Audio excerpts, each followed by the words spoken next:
Frères et sœurs en Jésus-Christ, bonjour. Bienvenue une fois de plus en notre émission 1 minute avec Dieu. Aujourd'hui, nous sommes jeudi, 9e jour du mois de février de l'an 2023. Nous bénissons l'Éternel, nous le rendons grâce pour la grâce qu'il nous donne de partager encore ensemble ce matin pour le souffle de vie renouvelé. Je suis le serviteur Manel et aujourd'hui, je voudrais parler à une personne qui a le cœur chagriné. Car il y a nombre parmi nous qui ont des cœurs chagrinés, des cœurs tellement chagrinés qu'ils ont du mal à continuer leur vie, leur marche chrétienne. Parce que peut-être il y a un proche que tu as perdu, il y en a qui ont perdu leurs parents, il y en a qui ont perdu leurs conjoints, il y en a qui ont perdu leurs enfants. Aujourd'hui, j'ai voulu te parler, toi qui es dans cette situation, toi qui as perdu un frère, une sœur, il y en a qui sont vraiment touchés, ils n'arrivent pas à se relever malgré tous leurs efforts, ils n'arrivent pas à oublier, ils n'arrivent pas à retrouver suffisamment de force à l'intérieur d'eux pour continuer leur vie, pour continuer leur marche avec Dieu. Certains même vont jusqu'à accuser Dieu. Ils posent la question, pourquoi moi Seigneur, pourquoi c'est à moi que ça arrive, pourquoi c'est à moi que cela arrive. Beaucoup sont vraiment touchés. Il n'y a pas de terme pour traduire la douleur que tu ressens dans ton cœur. Il n'y a pas de terme pour traduire le manque que tu ressens dans ton cœur. Mais aujourd'hui, par la voix du Saint-Esprit, je voudrais te parler, toi mon frère, toi ma soeur, toi qui es touché par cette situation, toi qui as perdu un parent, toi qui as perdu un proche. Mon bien-aimé, ma bien-aimée, cette vie est passagère. Cette vie est passagère et ça, c'est une vérité. Il faut l'accepter ainsi. Qui que tu sois, si tu es né, alors tu devras également partir tôt ou tard. Il y en a qui vont partir aussitôt qu'ils sont nés. Il y en a qui vont vivre 10 ans. Il y en a qui vont vivre 50 ans. Mais ce qui est sûr, un jour, nous partirons. Alors, mon bien-aimé, ma bien-aimée, la Bible nous enseigne qu'il faut rendre grâce à Dieu à toutes choses parce qu'il y a certaines choses qui peuvent nous arriver et nous croyons que ceci, c'est la fin pour nous, que ceci, c'est le malheur, alors que peut-être le plus souvent, c'est le bonheur. Ce que tu dois savoir, c'est qu'il faut toujours se plier au plan de Dieu et rendre grâce à Dieu. Je voudrais te prendre l'exemple de deux grandes figures dans la Bible qui ont accompli leur mission avec Dieu, mais qui n'ont pas vécu longtemps. Je voudrais te parler, exemple ici, du Seigneur Jésus-Christ. Le Seigneur Jésus-Christ a été l'homme le plus parfait. Il a été l'être le plus parfait qui a marché sur cette terre. Mais je voudrais que tu remarques qu'il n'a pas vécu longtemps car il est mort juste à 33 ans parce qu'il avait accompli sa mission. Je voudrais que tu prennes également l'exemple de Jean-Baptiste. La Bible nous fait comprendre que Jean-Baptiste était l'aîné du Seigneur Jésus de 6 mois, mais Jean-Baptiste est mort alors que Jésus venait à peine de commencer son ministère. Alors cela signifie que Jean-Baptiste est mort à 30 ou à 31 ans. Nous voyons ainsi que voilà deux hommes qui ont accompli la parfaite mission de Dieu, mais le Seigneur les a pris après qu'ils aient eu à accomplir leur mission. Je voudrais que tu le saches également. Peut-être ton proche, peut-être ton conjoint, peut-être ton frère, ta soeur avait accompli la mission et l'Éternel a décidé de le reprendre. C'est pas parce qu'on est mort tôt que cela signifie qu'on n'était pas dans le plan de Dieu. La personne peut quitter aussitôt qu'elle est venue, mais c'est le plan de Dieu pour ta vie. Mais si tu commences à te lamenter, si tu entres dans les pleurs, alors à l'heure là, il faut savoir que toi-même, tu es en train de sortir du plan de Dieu. Ce que je voudrais que tu fasses, ou tout au contraire, c'est de te mettre à genoux et dire, Seigneur, aide-moi à oublier, aide-moi à surmonter, aide-moi à comprendre ce que tu veux que je comprenne dans cette situation. Car il faut le noter, une autre appellation que le Seigneur Jésus appelle le Saint-Esprit, il l'appelle le Consolateur. Tu peux le voir dans le livre de Jean, le chapitre 14, le chapitre 15, le chapitre 16.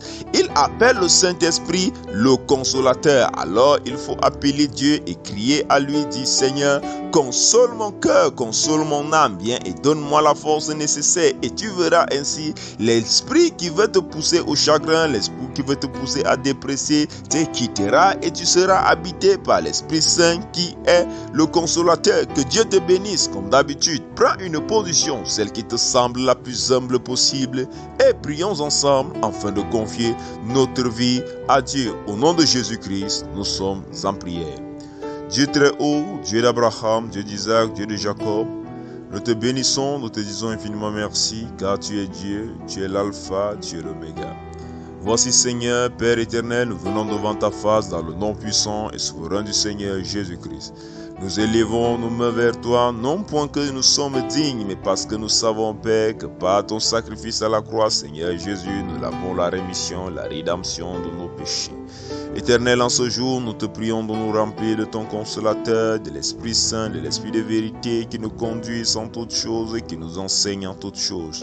Nous te remettons entièrement cette journée et nous brisons tous les liens sataniques, toutes les flèches de l'ennemi, tout réunion de sorcellerie, levées contre nos vies, levées contre nous, dans le nom de Jésus-Christ. Père, d'une manière particulière, en ce jour, nous prions, Père, pour les âmes perdues. Seigneur Dieu Tout-Puissant, tu as dit que ton souhait, c'est qu'aucun d'entre nous ne se perde. Alors aujourd'hui, nous intercédons ensemble, afin que tous ceux qui sont perdus, Père, ton esprit descende en eux, touche leur cœur et les ramène dans la bonne voie. Père, nous nous confions également à toi, avec les tournures que prend ce monde, Seigneur Dieu Tout-Puissant, affermis nos cœurs, afin que rien de mauvais, rien de ce qui n'est de ton plan, rien de ce qui est grave ne nous arrive, que nous restons dans tes voies et sous ta couverture, car ta parole dit, tu es un bouclier, Seigneur, pour tous ceux qui espèrent en toi. Sois béni Dieu vivant, sois béni Dieu très haut, sois béni Dieu d'amour, à toi soit toute gloire, à toi soit tout honneur. Nous t'avons ainsi prié dans le nom de Jésus-Christ. Amen.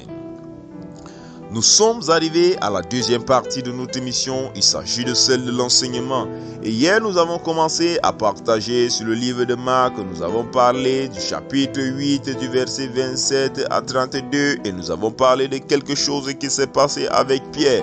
Et hier, en parlant, nous n'avons pas mentionné quelque chose, parce que pour bien comprendre ce passage, pour bien voir certains détails, car le livre de Marc est très précis, le livre de Marc est trop précis, il parle d'une manière un peu superficielle, c'est-à-dire qu'il n'entre pas dans certains petits détails dans ce passage-là. Il faut également lire le livre de Matthieu, le chapitre 16, du verset 13 au verset 23, parce que ça parle de la même histoire. En ce moment-là, tu verras certains détails dont j'ai parlé dans le livre de Marc, le chapitre 8, du verset 27 à 32.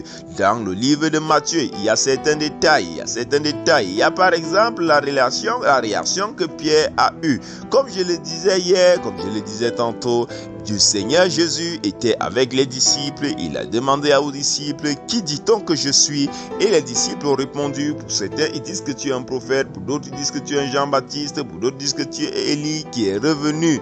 Et le Seigneur Jésus a posé la question par la suite, et vous qui dites-vous que je suis? Alors Pierre a répondu, pour nous tu es le Christ, tu es le Messie. Alors dans le livre de Matthieu, il y a plus de détails à ce sujet, car l'Éternel va dire à Pierre que ce n'est pas ta chair qui t'a dit cela, mais c'est le Père qui t'a révélé cela. Et tu vas te dire, Pierre, à toi je remettrai les clés du royaume des cieux. Et plus loin, il va encore commencer à les expliquer ce qu'il va lui arriver. Il va dire, voici le Fils de l'homme va souffrir, il va devoir mourir, tout et tout et tout. Alors par la suite, Pierre va encore le reprendre et va dire, Seigneur, cela n'arrivera pas. Alors l'Éternel, le Seigneur Jésus-Christ va lui répondre, va réprimer Pierre et va dire, tes pensées ne sont pas celles de Dieu, mais tes pensées sont celles des hommes. Il va le réprimer. Et hier, nous parlions de cela. Même dans notre vie, c'est pareil.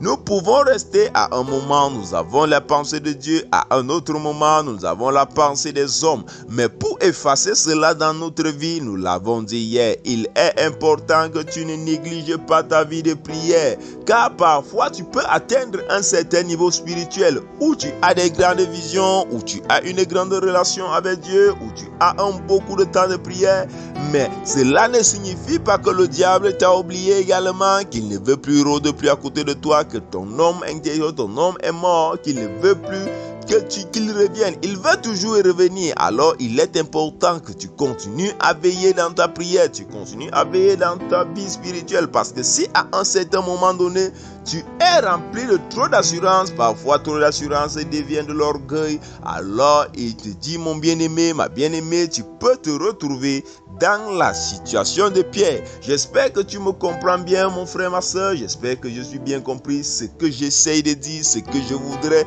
te pousser à comprendre ici, c'est qu'il est important de toujours être dans la présence de Dieu. Il est important de toujours chercher à lire la Bible, de toujours chercher à connaître la parole davantage, de toujours chercher à prier davantage. Il n'y a pas une prière de trop, il n'y a pas une prière de trop, il n'y a pas une connaissance de la parole de trop, mais peut-être il y a une absence de prière de trop, il y a un manque de parole de trop. Alors tu ne perds rien en priant à chaque instant, en gardant ton cœur dans la prière.